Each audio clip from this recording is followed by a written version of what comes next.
here, and I am glad to see that you're joining me today as we talk about how you can become a reader and a writer. If you listened to the last video that I did, you might remember this yellow book. This is called a journal, and we have them here at school, and inside are pages where you can draw a picture and words are added at the bottom of the page. But since you're at home and you don't have this book with you, you can always use the pad of paper that you got at the start of the school year, or any plain paper will work. But remember, draw that line down near the bottom. Do you remember what for? Above the line goes your drawing. That tells your story. And a really good drawing can tell the story even without the words. But we add simple words at the bottom that can help to explain maybe what you were feeling in the story or where it happened. But for now, I'm going to set this aside and let's remember what we talked about last time. We looked at a couple of basic shapes. This shape, do you remember what that's called? It's a curved shape, and it's called a circle. A circle can be your head or your face in your story. It's the perfect shape for that. This shape is longer. It's a curved shape too. Both of these are curved shapes, but this shape is called an oval. And the oval can be used to make your body. I'm going to put these two shapes together in my story today and turn them into something. Do you know what I'm going to turn them into? I'm going to make them me.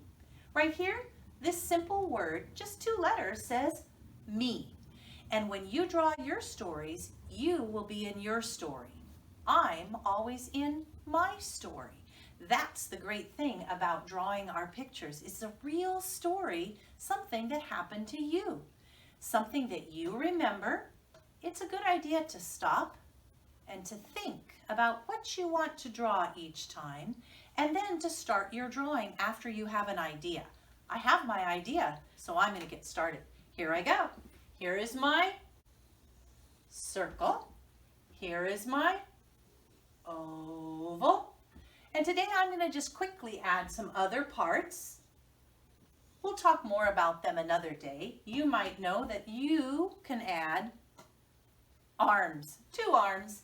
And here I'm drawing my legs and my feet. Now I'm going to work on my face a little bit. Let me think about, my eyes are blue. So I'm going to draw my eyes with the right color. If you're not sure what color to use, maybe you have a mirror at your house that you could go and look in and see, or go to a room that has a mirror. It also helps you to look at what you're wearing. Maybe if your hair is long or short. If you're really noticing, you might notice that my hair was longer last time, and I got, do you know what it's called when you get your hair shorter? I got a haircut. So I'm going to draw my hair shorter today because it's shorter than it used to be. So here is my hair, and I'm not going to add my mouth yet. I like to wait sometimes and to think back and remember how I was feeling. The way you draw your mouth is a great way to show what you're feeling in your story. So this is a real story. I was at my house.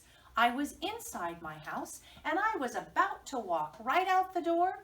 I reached out, grabbed the knob, opened the door, started out the door, and that's the face I made. You know why? I got startled.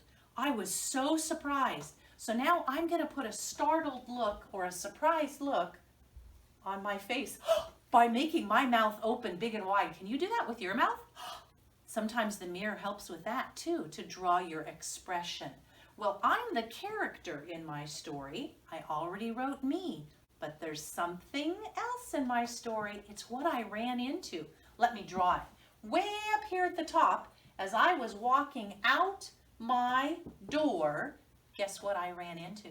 Can you guess? I'll start drawing it. See if you can figure it out.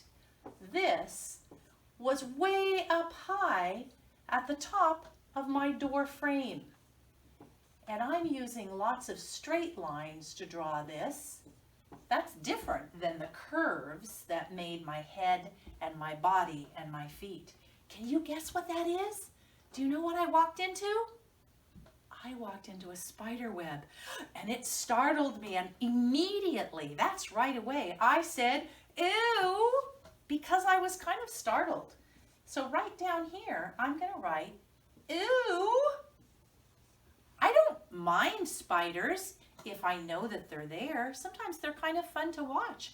But this one startled me, and since I was startled, it scared me a little bit, and I said, ew, a spider. That's all I need to say for my story, because if you look at the picture, you can tell this is me. I'm the character in my story. And what happened, if you look at my face, you can tell I ran into a spider web as I walked out my door. Have you ever done that? It feels kind of funny at first. It's a very unusual feeling. Well, next time you watch a video, I'm going to tell you what happened next. What came after that in my story. At the start of my story, I was inside my house. I was walking through the door. I ran into, remember what I ran into?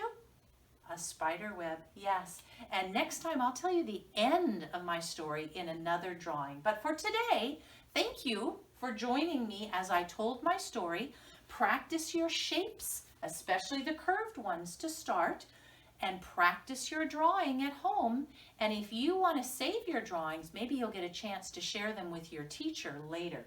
But for now, I'm going to say goodbye. Thanks for joining me.